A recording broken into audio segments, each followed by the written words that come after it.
अमूल में है बच्चों। बच्चों आज हम इस लेक्चर में अभिज्ञान शाकुंतलम के प्रथम अंक के 8 श्लोकों से आगे का अध्ययन करेंगे। 8 श्लोक हम कर चुके थे। उसके बाद आज हमें 9वां श्लोक आरंभ करना है। 9वें श्लोक से पूर्व की यह एक पंक्ति है। देखिए, ये सत्यम अतिथ्य हरितो हरिश्च वर्तन्ते वाजिन। यह पंक्ति एक बच्चे का डाउट था और उस डाउट को क्लियर करते हुए बच्चों में ये पंक्ति जो है दोबारा करवा रही हूँ। इसके बाद हम आगे 9वां श्लोक करेंगे। देखिए, यहाँ राजा क्या कह रहे हैं, सत्यम ठीक ही है। यह किससे वार्तालाप कर रही हैं? सारथी के साथ। राजा सारथी से कह रहे हैं ठीक ही है। आतिथ्य हरितो हरिश्च वर्तन्ते वाजिन। वाजिन क्या होते हैं? घोड़े। यह जो घोड़े हैं, कौन से घोड़े? जो राजा दुष्यंत जिस रथ पर बैठे हैं, उस रथ से जुते हुए जो घोड़े हैं, जो अत्यंत ही तेज गति से दौड़े जा रहे हैं। वह घोड़े वह घोड़े किन का अतिक्रमण कर रहे हैं? उनके लिए यहाँ दो शब्द दिए, हरितो और हरिश्च। यह जो शब्द हैं, इसमें जो बच्चे का जो डाउट है कि हरिते को क्या कहा है? सूर्य के घोड़े, और हरिश जो है इंद्र के घोड़े। तो इस पंक्ति का अर्थ पूछा है बच्चे ने। इसमें क्या है? हरितो और हरिश, अर्थात हरित और हरि, ये क्या है? ये दोनों नाम है। यह बच्चों जो हरितो जो पद है, यह मैंने बताया था, यह क्या? ह्री धातु से उणादि प्रत्यय निष्पन्न ये हरित शब्द है, जिसका अर्थ क्या? सूर्य के अश्व। इसका तो अर्थ है बच्चों सूर्य के अश्व। और यह जो पद है हरिंच, इसका क्या अर्थ है? इंद्र के अश्व।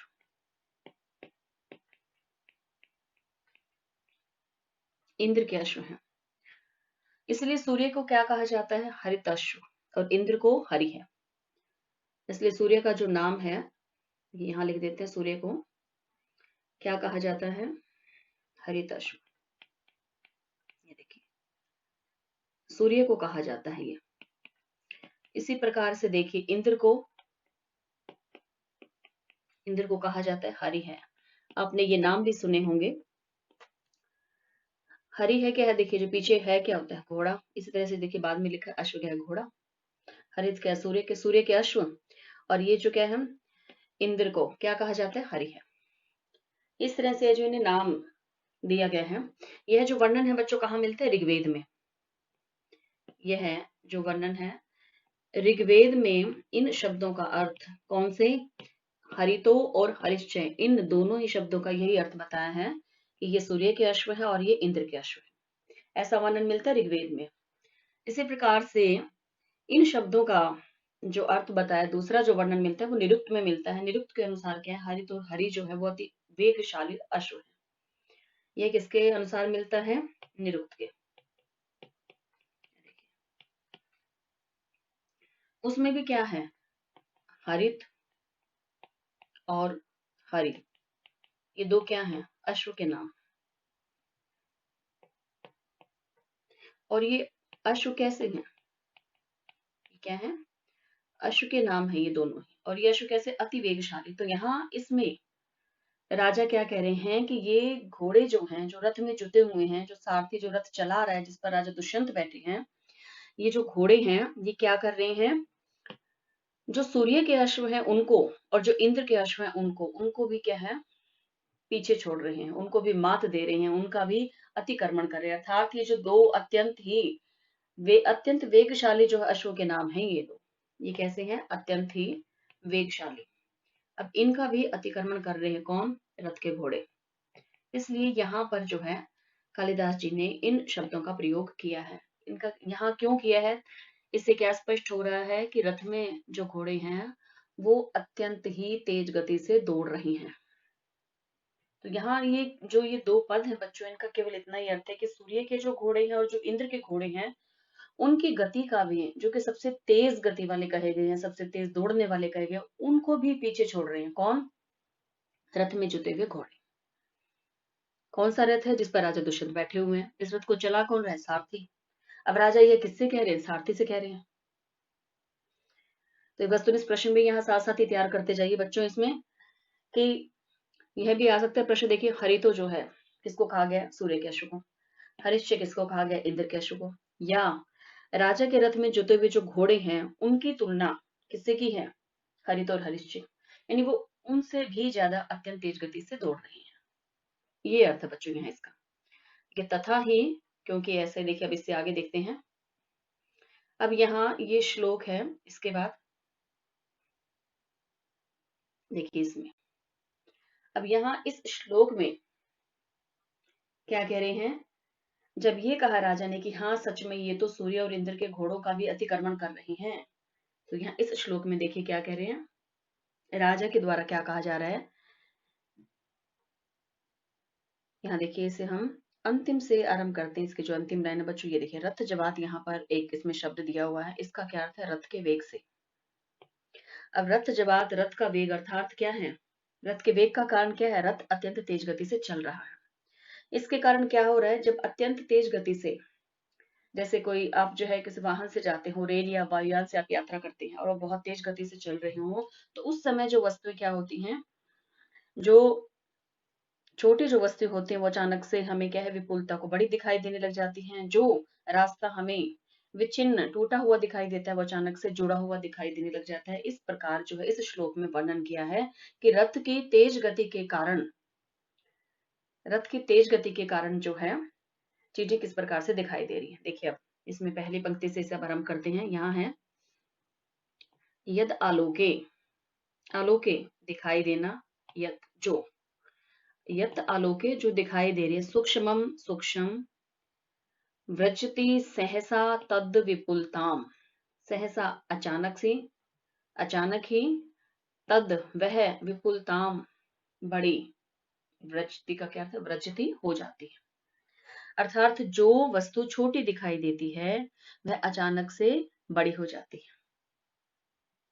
ये ऐसा क्यों हो रहा है, रथ जवात, इसीलिए मैंने देखिए आपको यह पहले ही यहाँ ये जो शब्द है इसको पहले बताया, रथ जवात, रथ के वेग के कारण, यहाँ जो ऊपर की जो 3 पंक्तियां हैं उनमें क्या है, जो रथ के वेग के कारण ही ऐसा हो रहा है कि जो वस्तु छोटी दिखलाई पड़ती है, क्या होता है दूर से हमें वस्तु वो छोटी दिखलाई पड़ रही है, लेकिन जैसे ही अचानक उसके पास जाते हैं तो वो क्या हो जाती है, विपुलता को प्राप्त हो जाती है। विपुलता का अर्थ क्या है, बड़ी हो जाती है, विशालता को प्राप्त हो जाती है। आगे देखिए कह रहे हैं यद अर्धे विच्छिन्नम भवति, यत, अब देखिए यहाँ पर भी ये क्या है, यत और अर्धे हैं, उसका पदच्छेद करोगे तो क्या है, यत और साथ में क्या है, अर्धे। इस तरह से बच्चों कि जो वस्तु, यत मैंने जो, विच्छिन्नम टूटी हुई सी, कहाँ, अर्धे आधे भाग से, अर्थात बीच से। अर्धे क्या होता है, आधा भाग, इसका क्या अर्थ है, बीच से, जो वस्तु बीच में से विच्छिन्नम भवति कटी हुई सी प्रतीत होती है। विच्छिन्नम क्या, टूटा हुआ होना, कटा हुआ होना, ऐसी जो प्रतीत होती है, जो लगती है, क्या, कृत संधानम ईव। अब यहाँ इस पद में क्या है, यहाँ पद है कृत संधानम है और इसके बाद में क्या है आगे ईव, तत्, तत्, तत् का क्या अर्थ है, वह वस्तु, कौन सी, जो टूटी हुई सी लगती है, वह वस्तु कृत संधानमेव, जुड़ी हुई, ईव सी, जुड़ी हुई सी लगती है, अर्थात जो वस्तु बीच में से टूटी हुई लगती है वह क्या है, जब पास में जाते हैं तो कैसी लगती है, जैसे जुड़ी हुई सी है। ऐसा क्यों हो रहा है, रथ जवात, रथ के वेग के कारण ऐसा इसलिए हो रहा है क्योंकि रथ अत्यंत ही तेज गति से चल रहा है, उसके कारण क्या है, दूर से देखने पर जो वस्तुएं क्या है, टूटी हुई सी लगती हैं, वह पास में जाने पर जुड़ी हुई प्रतीत होती है। आगे देखिए कह रहे हैं प्रकृत्या, यहाँ देखिए प्रकृत्या क्या है, जो प्राकृतिक रूप से है, जो स्वाभाविक रूप से है। प्रकृति का अर्थ क्या, स्वभाव से, यद वक्रम, जो क्या है, वक्र क्या होता है, किसी चीज के अंदर विकार आ जाना, वक्र का यहाँ क्या अर्थ है, टेढ़ा हो जाना, कि जो वस्तु, कह रहे कि जो वस्तु क्या स्वभाव से टेढ़ी है, यद जो, प्रकृत्या स्वभाव से, वक्रम मैंने टेढ़ी है, तदपि अर्थात वह भी, इसमें क्या तत् और अपि, इसका पदच्छेद करेंगे तो तत् और अपि है, संधि करके यहाँ तदपि हो गया। इसमें क्या है, वह वस्तु समरेखम समान रेखा वाली, नयन यो, किसके लिए, नेत्रों के लिए। यहाँ से ये पद क्या बच्चों, इतना है। और जब हम इस रह को, यहाँ इस नय को अलग करेंगे तो ये जो रह है इसका क्या हो जाएगा, जो रह दिया हुआ यहाँ ऊपर ये क्या है, यहाँ विसर्ग हो जाएंगे, तो पद क्या हो जाएगा, नयन यो, नयन यो, यह पद है और इसके बाद में आगे है न। इस तरह से जो है इसका पदच्छेद। तो वह वस्तु भी क्या हो जाती है, नयनियों आंखों के लिए, नेत्रों के लिए समरेखम समान रूप वाली हो जाती, सीधी हो जाती है। जो वस्तु स्वभाव से टेढ़ी है वह भी नेत्रों के लिए, आंखों के लिए समरेखम समान रेखा वाली अर्थात सीधी हो जाती है। कि जो वस्तु टेढ़ी है वह क्या आंखों के लिए सीधी, सीधी कब हो जाती है, जब रथ के वेग के कारण दूर से कैसी लग रही है, टेढ़ी है, लेकिन जैसे ही पास जाते हैं, रथ तेज गति से चल रहा है, जैसे ही वस्तु के पास जा रहे हैं तो क्या हो जाता है, वहां पर वो सीधी लगने लग जाती है। कह रहे कि ना, नहीं, न का क्या अर्थ है, ना में मुझसे दूरे, दूर है, किंचित क्षणमपि, क्षण भर के लिए, क्षणमपि क्षण भर के लिए, किंचित मैंने कुछ भी या कोई वस्तु भी, कह रहे कि क्षण भर के लिए, किंचित कोई वस्तु, ना में दूरे, ना तो मुझसे दूर है, न पार्श्व और ना ही मेरे पास है।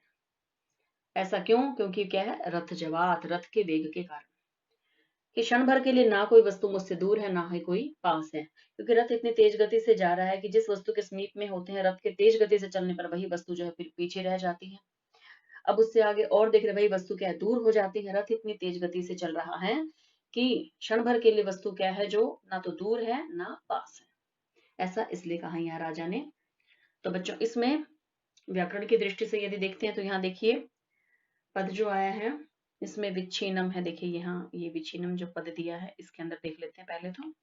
इसमें यहाँ क्या प्रयुक्त है, वी उपसर्ग का प्रयोग है, जमा इसमें छिद्द धातु है, छिद्द धातु है, और साथ ही इसमें त प्रत्यय का प्रयोग है। इसी प्रकार से आप देखिए यहाँ भक्ति है, भू धातु है इसमें, और कौन सी है ये, लट लकार प्रथम पुरुष एक वचन है, धातु कौन सी है, भू धातु है, प्रथम पुरुष एक वचन का प्रयोग है इसमें। और देखिए इसमें जो, इसमें प्रारंभ में जो पंक्ति दी हुई है इसमें यहाँ जो पद आए हैं यह वर्जति, इसमें क्या है, वर्ज धातु है, और यह क्या रूप है इसका, लट लकार का प्रथम पुरुष एक वचन है, ये प्रथम पुरुष है और एक वचन का रूप है। तो बच्चों इसमें, इस श्लोक में यहाँ जो अलंकार है कौन सा है, विरोधाभास। यहाँ विरोधाभास अलंकार है, और इसमें अब विरोधाभास कैसे है, जो प्रथम पाद में वस्तु की सूक्ष्मता को तुरंत ही विशालता में वर्णित करने से विरोधाभास अलंकार है। पहले चरण में क्या है, यह क्यों आया है, यह प्रथम पाद में, देखिए यह क्या है, प्रथम पाद में है। अब यहाँ प्रथम पाद कौन सा, देखिए इसमें यह है जो दिए हुए, ये क्या इसका प्रथम पहला चरण है, इसमें 4 चरण एक श्लोक में, तो ये पहला, इसको क्या क्या कहा जाता है, प्रथम पाद। तो इसमें जो है इसके अंदर क्या है, यहाँ पर विरोधाभास अलंकार है। और इस पूरे श्लोक में यदि कहा जाए तो कौन सा है, संपूर्ण श्लोक में इसमें जो अलंकार है वह स्वभावोक्ति अलंकार है। यहाँ लिख देते मैं से, स्वभावोक्ति, यह है अलंकार।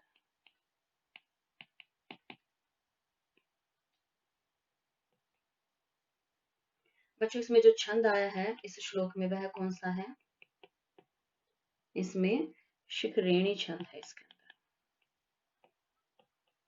इस छंद का प्रयोग है। और इसमें बच्चों क्या है, रेल या वायुयान से जैसे यात्रा करने पर जो अनुभव होता है आपको, वही अनुभव यहाँ पर जो है राजा को हो रहा है, और इसे ही इस श्लोक में दिखाया गया है। अब इससे आगे जो है हम चलते हैं, देखिए यहाँ इसके बाद क्या है, इसके बाद संवाद है बच्चों। आगे देखिए सूत्र सारथी क्या कह रहे हैं यहाँ पर, ये सारथी के द्वारा कहा गया है यहाँ। अब इसमें क्या कह रहे हैं, सारथी कह रहे हैं पश्यई एनम,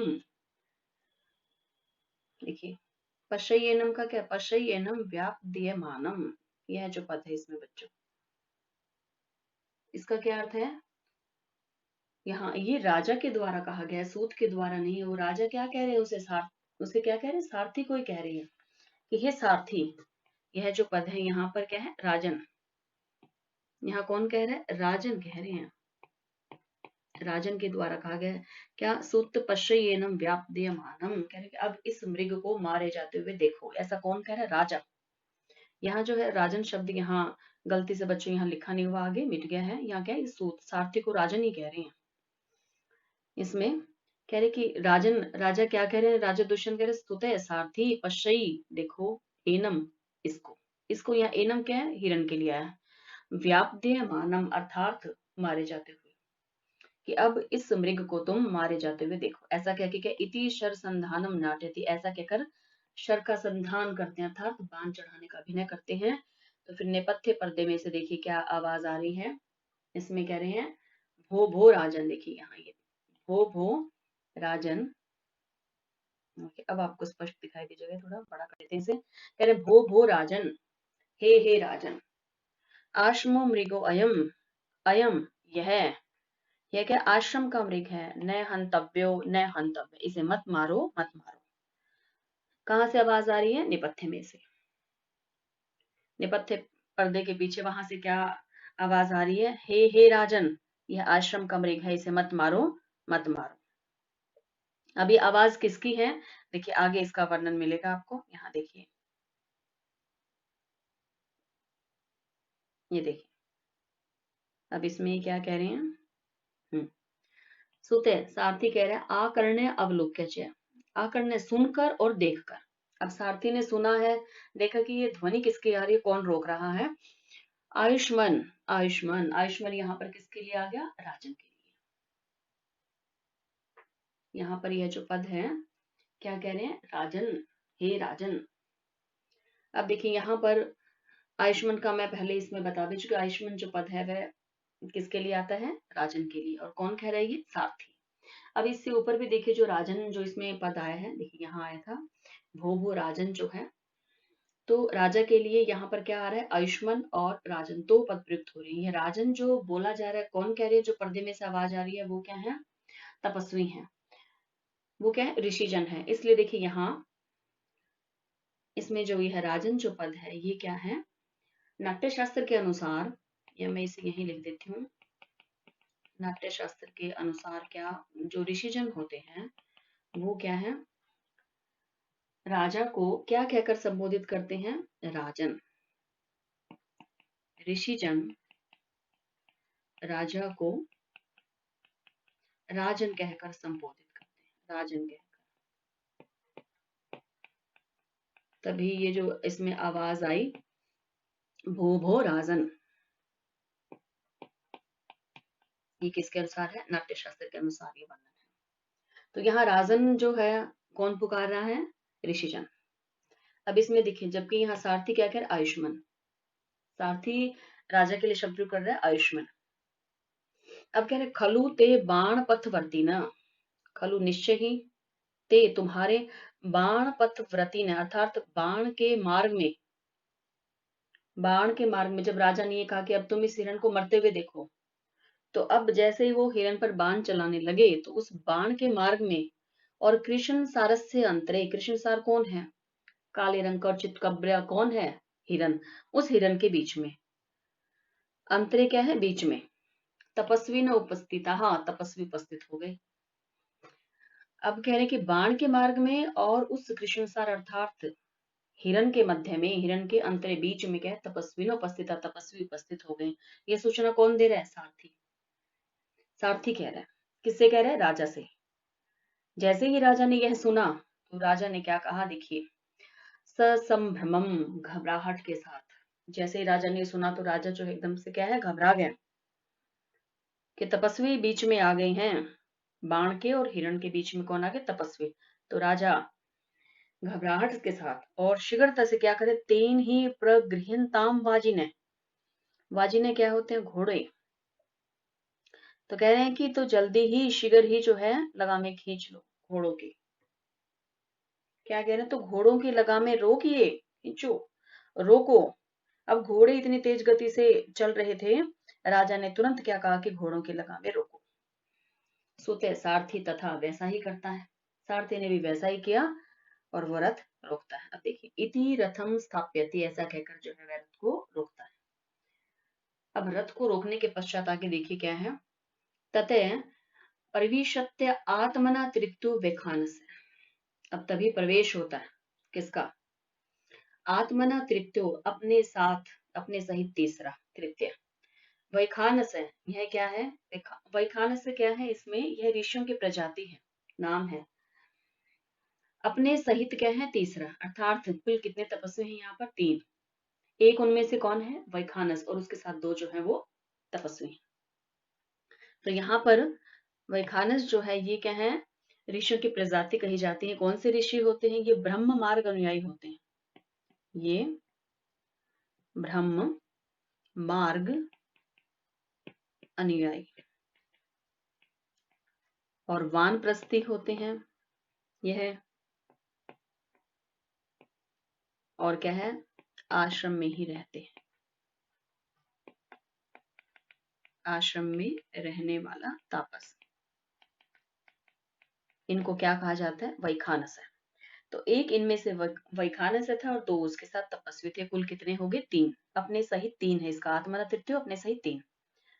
अब देखिए इसके बाद आगे जो है वैखानस से क्या कह रहे हैं? हस्तम उद्यम्य, हाथ उठाकर।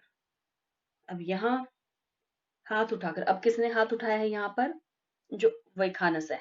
जो क्या है? वैखानस भी क्या है? तो तपस्वी वह भी। अब उसने हाथ उठाया और क्या कहा? राजन। देखिए अब ऋषिजन क्या संबोधित करते हैं? राजन। जो नाट्य शास्त्र में लिखा हुआ मैं ऊपर बता भी चुकी हूँ, ऋषिजन राजा को क्या कहते हैं? राजन। आश्रम मृगो अयम नय हंतव्यो, नय हंतव्यो, कि यह आश्रम का मृग है, इसे न मारे, न मारे। कौन कह रहे हैं ये?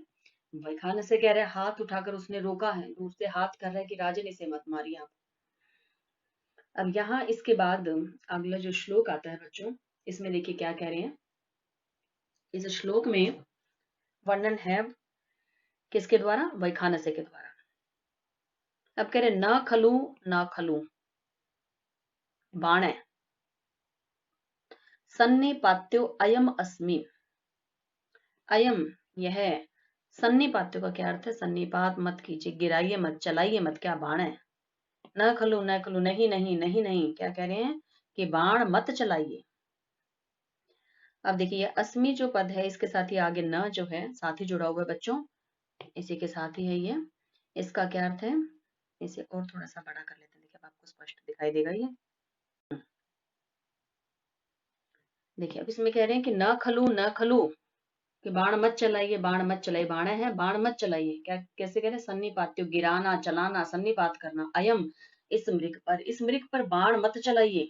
कह रहे कि अस्मिन, अब ये नए इसके साथ जुड़ा हुआ है। अस्मिन मृदुनी, मृदुनी क्या है? कोमल। मृग शरीरे, इस मृग के शरीर पर। यहाँ पर ये जो दोनों ही पद है, मृदुनी और मृग शरीर, दोनों ही क्या है? सप्तमी एक वचन है ये। कह रहे हैं कि मृदुनी, मृदुनी क्या होता है? कोमल। कोमल है मृग शरीर, मृग का शरीर।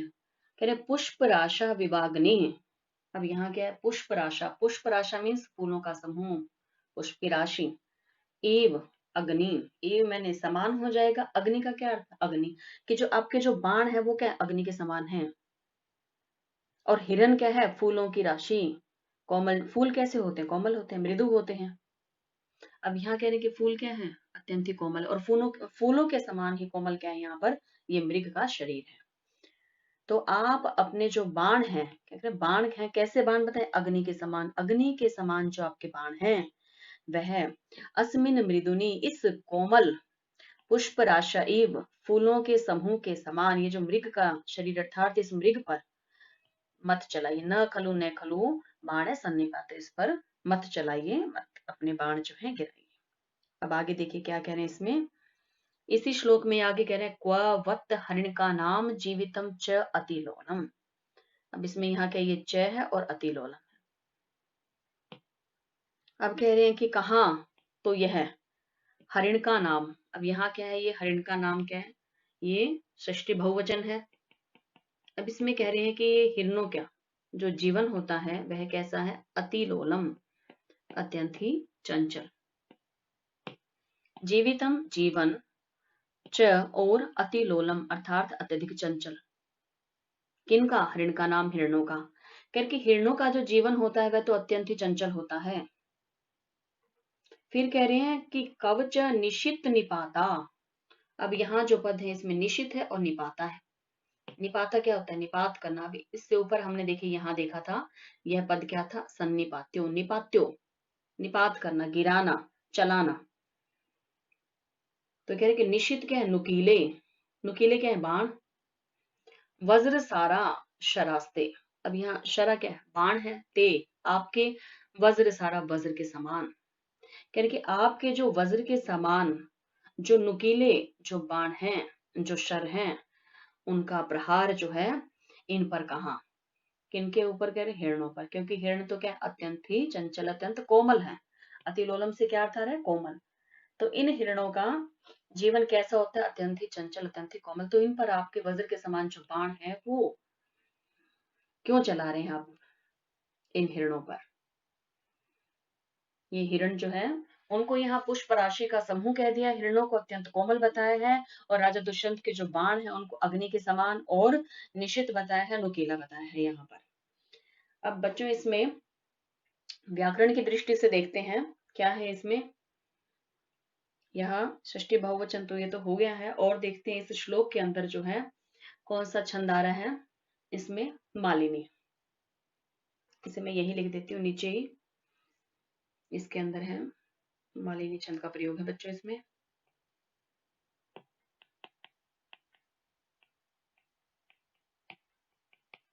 इस छंद में, और यह जो श्लोक है, इस श्लोक में छंद तो मालिनी है, और साथ ही श्लोक में क्या बताया है, इसमें फूलों के समान किसको कह दिया? हिरणों को। और वज्र के समान किसको बताया है? राजा दुष्यंत के बाण। यह इसके अंदर वर्णन है। आइए इसे आगे देखते हैं। अब इसके बाद जो आगे श्लोक है बच्चों, इसमें देखिए क्या कह रहे हैं। वैखानस ही कह रहे हैं अभी। वैखानस किससे कह रहे हैं? राजा से। इस श्लोक में देखिए तत्त साधु कृत संधानम, इसका पच्छेद कर लेते हैं। तत्त, इसमें साधु कृत संधानम प्रति सहर सायकम आर्त त्राणाय व शस्त्रम न प्रहर्तुम अनागसी। यहाँ पर ये जो पद है इसमें क्या है? ये प्रहर्तुम ये अलग है, अनागसी अलग है, दो पद हैं। अब यहाँ क्या कह रहे हैं? अब राजन से देखिए, तत् इसलिए साधु कृत संधानम, अच्छी प्रकार से चढ़ाए गए। साधु का क्या अर्थ है? अच्छी प्रकार से। कृत संधानम, संधान किया गया, चढ़ाया गया, किस पर? धनुष पर। कि अच्छी तरह से धनुष पर चढ़ाए गए सायकम, बाण को। सायक क्या होता है? बाण। बाण को आप प्रति सहर उतार लीजिए। अच्छी तरह से चढ़ाया हुआ था राजा, तो अब बाण चलाने की तैयारी में ही था, तो कह रहे अच्छी प्रकार से जो आपने बाण चढ़ाया रखा है इसको क्या है? आप उतार लीजिए इस बाण को। क्यों? क्योंकि आपका बाण जो है वो क्या है? आर्त, आर्त के दुखी या पीड़ित, त्राणाय रक्षा करने के लिए, वह आपका शस्त्रम शस्त्र है। कि आपका जो शस्त्र है, आपके जो बाण है, यह क्या है? पीड़ितों की रक्षा करने के लिए। यहाँ वह क्या है? राजन के लिए आ रहा है। शस्त्रम से तात्पर्य बाण से है, और यहाँ आर्थ के पीड़ित, कि आपका जो शस्त्र है, आपके जो बाण है, ये तो पीड़ितों की रक्षा करने के लिए हैं। न, न कि प्रहर्तुम, प्रहार करने के लिए। अनागसी का क्या अर्थ है? निरपराधों पर, जिसने कोई अपराध किया ही नहीं है। आप उस पर क्यों प्रहार कर रहे हैं? कि इस हिरण ने जो है आपका क्या बिगाड़ा? आप इस हिरण को क्यों मार रहे हैं? यह तो क्या है? अनागसी है, निरपराध है, इसने कोई अपराध किया ही नहीं। तो फिर आप इस पर जो है प्रहार करने के लिए आपका शस्त्र क्यों उठा हुआ है? आप इस पर क्यों शस्त्र अपना चला रहे हैं? आपका शस्त्र तो पीड़ितों की रक्षा करने के लिए। कौन कह रही है? मखानस। किससे कह रहे हैं? राजा से, राजा दुष्यंत से।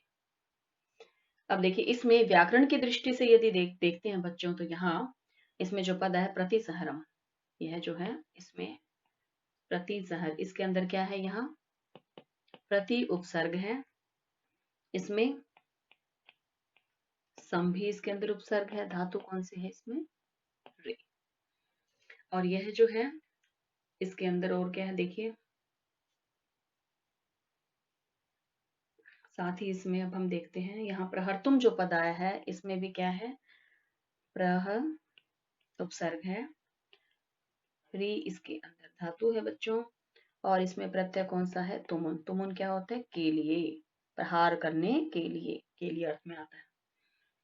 इसके बाद आप देखिए यहाँ पर यह जो पद है आर्त त्रणाय, इसमें क्या है, षष्ठी तत्पुरुष समास है इसके अंदर। इसका विग्रह मैं लिख देती हूँ, आर्ता नाम त्रणाय, आर्ता नाम त्रणाय, तो यहाँ पर षष्ठी तत्पुरुष समास है। और इसके बाद बच्चों इसमें और देखते हैं, यह आपके इसमें व्याकरण की दृष्टि से हो गया। अब इसमें छंद जो है वो कौन सा है इसके अंदर। अब यहाँ जो कह रहे हैं कि आश्रम का मृग है इसे मत मारिए, तो यहाँ देखते हैं अब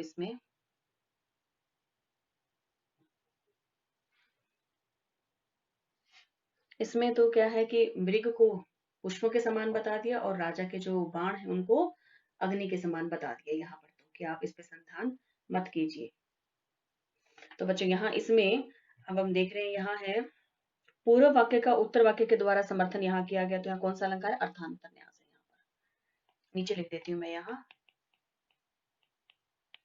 अर्थांतरन्यास इसमें क्या है, अलंकार है। अब क्यों है वो, क्योंकि उसमें पूर्व वाक्य का उत्तर वाक्य के द्वारा समर्थन किया गया है, अतः यहाँ पर अलंकार कौन सा है, अर्थांतरन्यास अलंकार।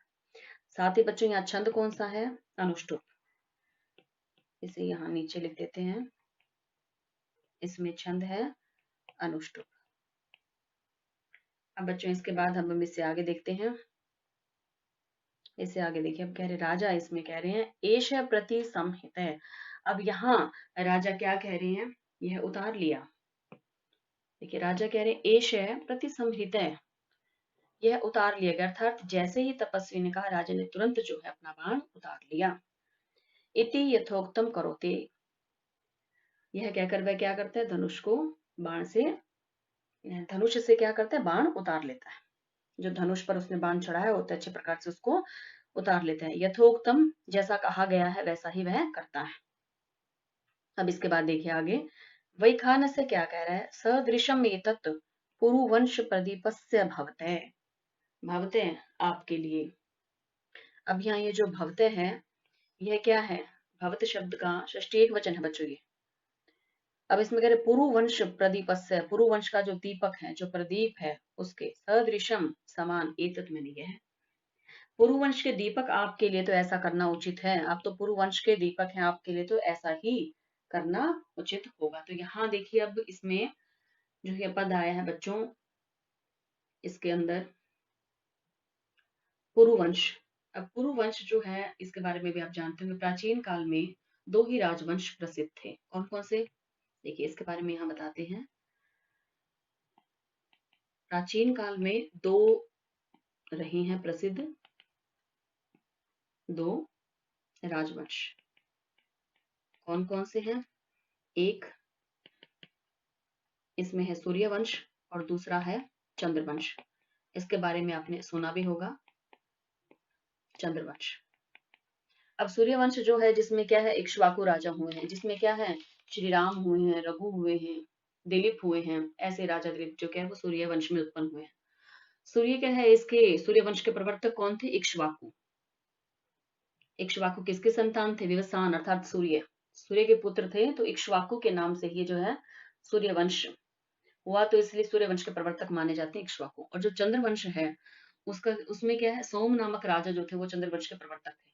ये तो आप जानते हैं, अत्रि मुनि के पुत्र जो सोम नामक राजा थे वो चंद्रवंश के प्रवर्तक रहे हैं। इसी में ही फिर पुरुरवा, ययाति इत्यादि राजा हुए हैं। तो ययाति जो राजा थे उनके 5 पुत्रों में से एक पुत्र था पुरु इसमें। तो पुरु के वंश में फिर आगे जो है दुष्यंत भरत आदि राजा हुए, तो इसलिए यहाँ राजा दुष्यंत को क्या कहा गया है, पुरु, पुरुवंशी, इसलिए राजा दुष्यंत को पुरुवंशी बोला है, क्योंकि इनके वंश में ही क्या है, चंद्रवंश में ही क्या है, इसमें कौन सा राजा हुआ, पुरु। और फिर पुरु के बाद में जो है इन्हीं के ही वंश में आगे क्या हुए, राजा दुष्यंत हुए हैं और भरत हुए हैं। तो इसलिए जो है राजा दुष्यंत को यहाँ क्या कहा गया, पुरुवंशी, कि पुरुवंशी आपके लिए तो यह उचित ही है।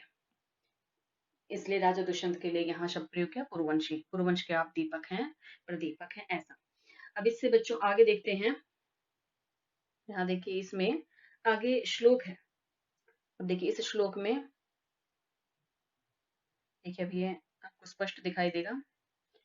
हाँ, इस श्लोक में देखिए अब क्या कह रहे हैं कि पुरुवंश के दीपक आपके लिए ऐसा करना उचित है। यह हो गया। उसके बाद में अब यहाँ ये वैखानस से ही कह रहा है, किससे?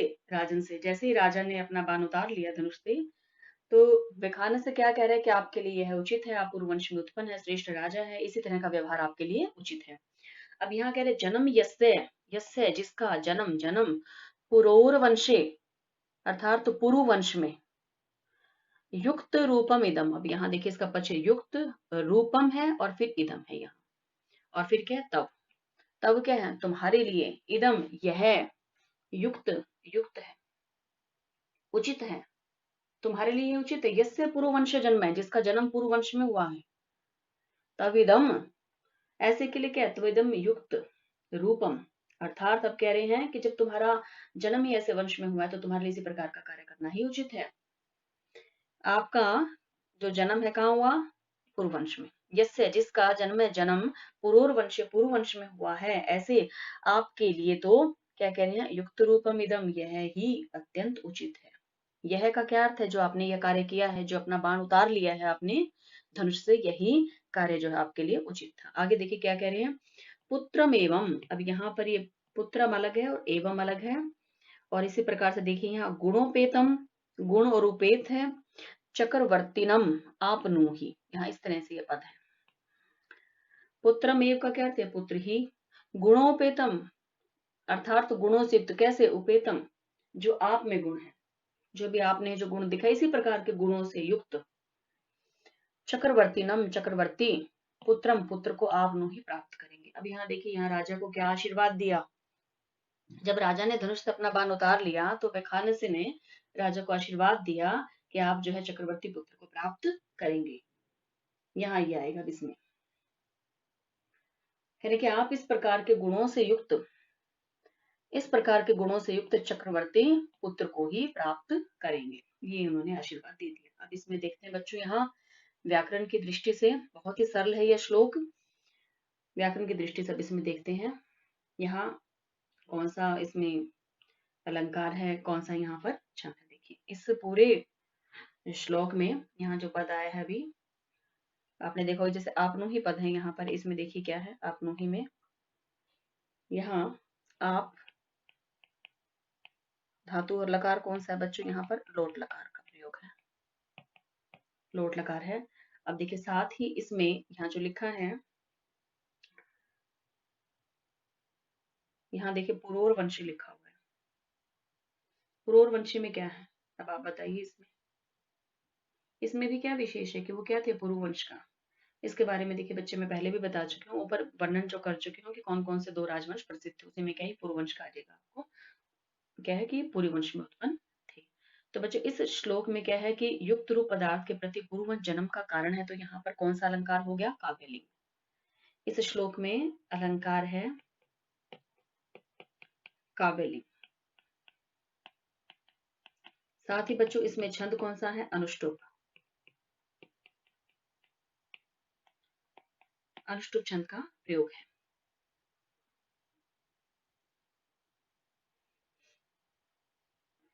बहुत ही सरल श्लोक है बच्चों यह। अब इसमें देखिए इससे आगे, अब हम आगे देखते हैं। इसके बाद देखिए आगे संवाद है। इत्रऊ, अब यहाँ इत्रऊ किसके लिए आ गया? इत्रऊ दोनों, दोनों कौन? जो वैखानस के साथ थे, जो उस तपस्वी के साथ जो दो थे, ये कुल कितने थे? 3। और अब तक जो है राजा से कह कौन रहा था? वैखानस है। अब बाकी के जो दो और तपस्वी हैं वो बाहु उद्दम्य, अपनी भुजाएं उठाकर, अब वे क्या करें? सर्वथा चक्रवर्तीनम पुत्र आपनुहि, आप सर्वथा मतलब क्या है कि सर्वथा जो है आप चक्रवर्ती पुत्र को प्राप्त करो। हाथ उठाकर, यहाँ सर्वथा से क्या तात्पर्य है? निश्चय ही। अब वो अन्य जो दोनों तापस हैं वो भी हाथ उठाकर, दोनों हाथ उन्होंने ऊपर उठाए हुए हैं और क्या कह रहे हैं? आशीर्वाद दे रहे हैं कि निश्चय ही आपको चक्रवर्ती पुत्र प्राप्त हो। राजा सप्रणामम, प्रणाम करते हुए, अब राजा क्या है? उनको प्रणाम कर और क्या कह रहे हैं? प्रतिगृहीतम ब्राह्मण वचनम, आप लोगों का जो वचन है, आप लोग जो कह रहे हैं वह क्या स्वीकार कर लिया गया। अर्थात राजन इसमें क्या कह रहे हैं, आप लोगों का आशीर्वाद मुझे स्वीकार है। अब देखिए इसके बाद आगे इनमें से जो विखानस है वो क्या कह रहे हैं, आप यहाँ देखिए कह रहे विखानस है, राजन समीधा हरणाय, समीधा लाने के लिए प्रस्थिता वयम, हम सब जा रहे प्रस्थान कर रहे हैं। हम सब का क्या अर्थ है यहाँ पर, ये जो 3 तपस्वी में एक विखानस है और 2 तपस्वी हैं जो ये सब कहाँ जा रहे हैं, समिधाएं लाने के लिए। समिधाएं क्या होती है बच्चों, जो हवन की जो लकड़ियां होती है उन्हें समिधा कहते हैं। हवन की लकड़ियों को समिधा कहा जाता है, उन्हें लेने के लिए जा रही हैं। कह रहे कि एश खलु कण्वस्य, और कह रहे कि एश खलु कण्वस्य कुलपते। अब यहाँ देखिए ये इसमें परिचित कुलपते अनु मालिनी तीर, यहाँ जो पद है इसमें तीरम और आश्रमो दृश्यते, यह है महर्षि कण्व का। अब ये कण्वस्य क्या है, यहाँ पर नाम है किसका, कौन है, जो क्या है कुलपति है। अब यहाँ कह रहे हैं कि यहाँ सामने ही मालिनी नदी के तीर अर्थात किनारे पर क्या कह रहे हैं कि कुलपति कण्व का आश्रमो दृश्यते, आश्रम दिखलाई पड़ रहा है। अब यह किसने बताया, खानसे ने। कह रहे हैं कि यहाँ कुलपति कण्व का आश्रम दिखलाई पड़ रहा है, जो कहाँ है, मालिनी नदी के किनारे पर। न चेत अन्य कार्य अतिपात है, यहाँ क्या है ये चेत, यदि आपको कोई अन्य कार्य नहीं है, अर्थात आपको किसी अन्य कार्य में विलंब नहीं हो रहा है, तो क्या कह रहे हैं, तो विषय प्रवेश करें, प्रतिगृह्यताम आतिथ्य सत्कार है, तो वहां जाकर आप अतिथि सत्कार ग्रहण कीजिए। अब यहाँ कह रहे हैं यदि आपको कोई और कार्य नहीं है तो, या किसी और कार्य में विलंब नहीं हो रहा है, तो आप जो है चलकर वहां आतिथ्य सत्कार जो है वह ग्रहण कीजिए। कौन कह रहा है ये, विखानस है। किससे कह रहे हैं, राजन से। तो बच्चों यहाँ पर इसमें देखिए जो विशेष जो इसमें पद हैं 2 ही हैं, एक है कुलपति और दूसरा है मालिनी, जिसके बारे में आप विशेष में भी पॉइंट बनाकर लिख सकते हैं, या इससे संबंधित जो वस्तुनिष्ठ प्रश्न भी इसमें आ सकते हैं कि जो महर्षि कण्व है उनको कुलपति क्यों कहा गया है, इस तरह का प्रश्न आ जाएगा।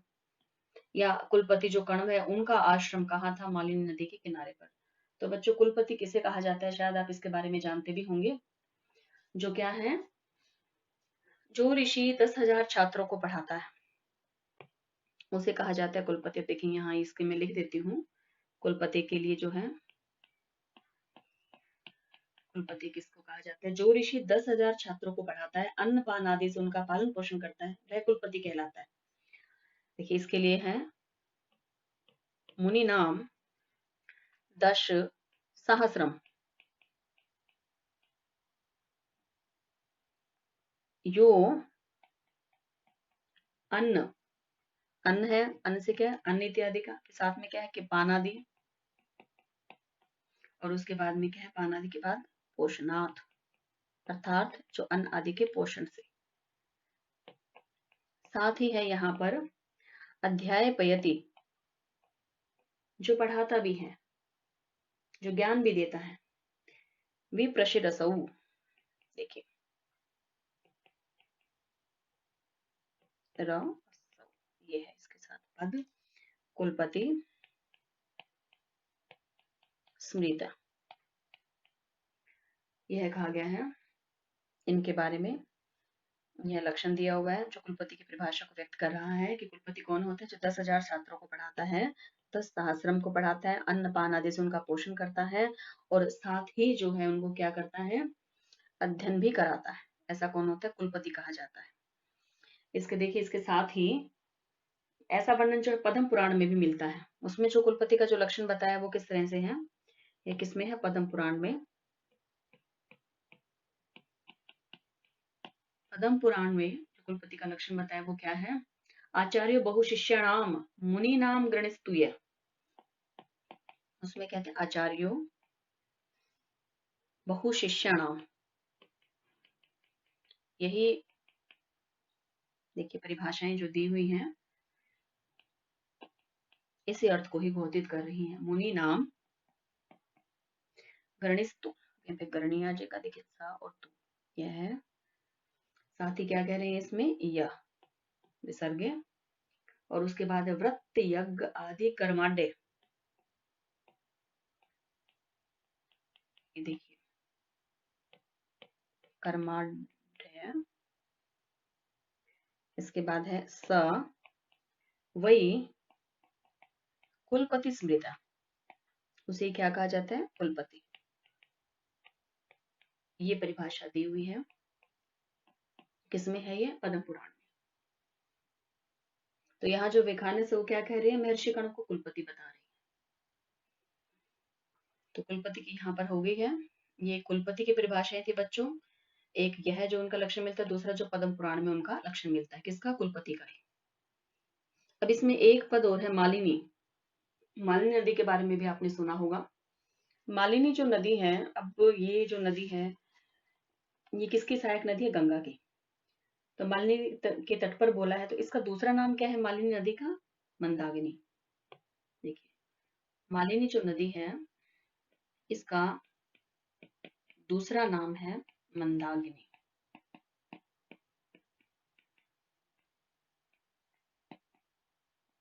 यह क्या है, गंगा की सहायक नदी है।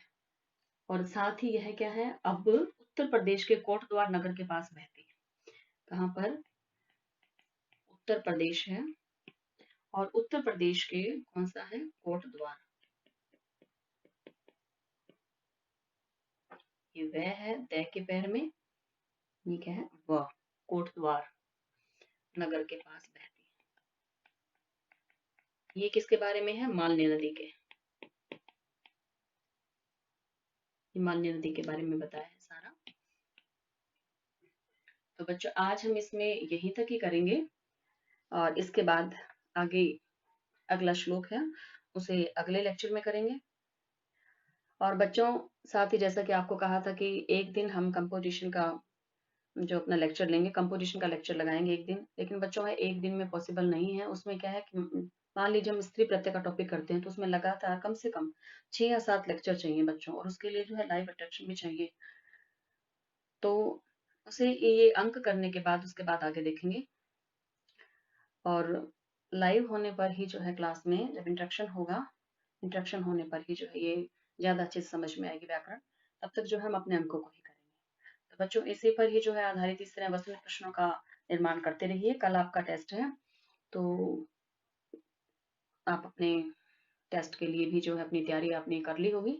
कल आप उसके लिए तैयार रहिएगा, और इसी प्रकार से आप अपने वस्तुनिष्ठ प्रश्न भी इसमें तैयार करते रहिए। तब तक के लिए बच्चों, अस्तु, नमो नमः।